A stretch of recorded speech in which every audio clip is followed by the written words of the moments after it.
Hi guys, আমি Sujata. Happy Monday. তো তোমরা তো জানো, সবাই আমার মুখেই শুনেছে বলে জানো যে আমরা সোমবার করে নিরামিষই খাই। তো আজকে নিরামিষেতে কি কি মেনু করছি সেটা তোমাদেরকে পরে জানাবো। তো আপাতত দেখাই, পটল ভাজছি। এদিকে ভাত হয়ে গেছে, এখানে পটল ভেজেছি, কাঁচকলা ভেজেছি, আর দেখো এখানে ইঁচড় সিদ্ধ করে রেখেছি। তো চলো এখন যাচ্ছি একটু পাখিকে শাক দিতে, কলমি শাক পাখিদের, সেইটা একটু তোমাদের সঙ্গে শেয়ার করি। কি করব বলো, ভালো লাগছে না, আমি যাই একটু পাখিকে শাক দিয়ে আসি। কলমি শাকগুলো আমি ধুয়ে রেখেছিলাম পাখিদেরকে দেবো বলে, এই যে চলো। আর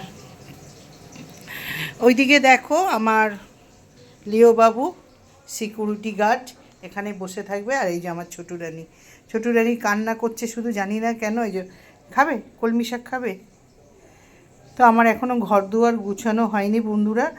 তোমরা তো জানো যে বাড়ির সবার আগে রান্নাবান্না কাজকর্ম করতে হয়। তা আজকে তোমাদের দাদা বাড়িতে আসবে বলে আমাকে আগে রান্নাটা করে নিতে হচ্ছে। দাদা 12:30 1টার মধ্যেই খেতে চলে আসে, তারপর আমি জামা কাপড়গুলো গুছোবো।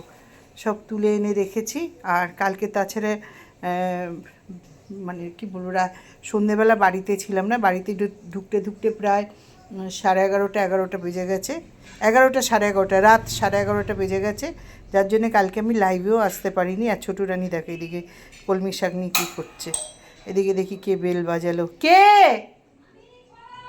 ও, আসছি, দাঁড়াও, একটু দাঁড়াও 2 মিনিট।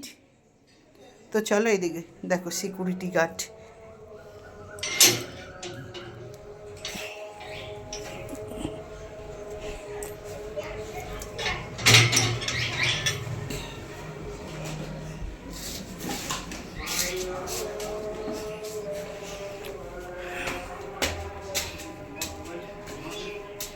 যে আমি এখন উপরে উঠছি, যে এসছে দাঁড়াক। কেন বলছি, আমি তো জানো এডিট করতে পারি না, একটানা ভিডিও করে ছাড়ি। আর এইদিকে দেখবে একটা হুলো এসে শুয়ে আছে পাখিগুলোর কাছে। কি বলবো বলো তো, পাখিগুলো ভয় পায়। দেখো গায়ে মাংস নেই, এরাই এই যায় গেল। এই যে শোনো, তুমি নামো। তো ওই পাখিগুলো ভয় পায়, জানো তো, তোমরা তো জানো বেড়াল দেখলে পাখি ভয় পায়। আর এই যে ওই দেখো আমার চুনিয়া মুনিয়াদেরকে দেখাই। এই যে আমার বন্ধুদেরকে হ্যালো করো। ভিতরের 2টো বাচ্চা নিয়ে বসে রয়েছে, এই যে এনারা উপরে আছে। তো চলো বন্ধুরা, আমি শাকটা দিয়ে দিই আর এই ভিডিওটা ছাড়ছি। যদি ভালো লাগে অতি অবশ্যই একটা লাইক, কমেন্ট আর সাবস্ক্রাইব করে দিও। বাই বন্ধুরা।